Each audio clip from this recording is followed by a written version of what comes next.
bringing Israel to the world. This is IBN News. With news of Israel, I'm Susan Michaels. Turkish President Recep Tayyip Erdogan said this week that he will be hosting President Isaac Herzog for an official visit to Turkey as early as next month, although details are still being discussed. Herzog will be the first Israeli leader to visit Turkey since relations deteriorated between the two countries in 2018 in the wake of riots along the Israeli-Gaza border, resulting in the death of dozens of Palestinian protesters. Erdogan and Herzog had spoken during the detention of an Israeli couple suspected of photographing the presidential residence in Istanbul last year. Erdogan also called his Israeli counterpart to express condolences for the death of his mother earlier in the month.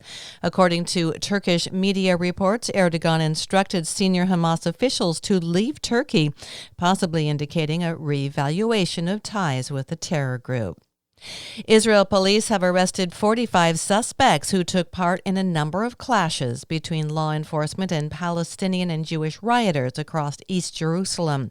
Jerusalem police received dozens of reports of rioters throwing rocks at passing vehicles near the old city's Damascus Gate and in the Sheikh Jarrah neighborhood, two prime flashpoints of violence. Law enforcement and border police reported that the situation began to calm down toward the evening hours, but searches for additional suspects were ongoing.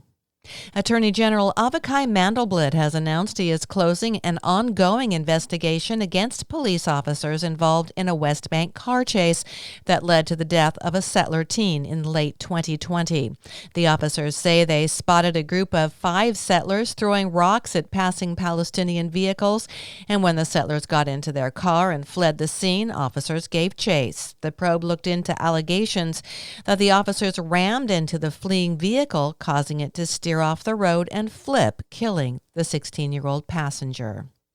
And United Torah Judaism MK Yaakov Litzman struck a plea deal this week, which will see him plead guilty to breach of trust charges for interfering in the extradition process to Australia of an alleged child abuser.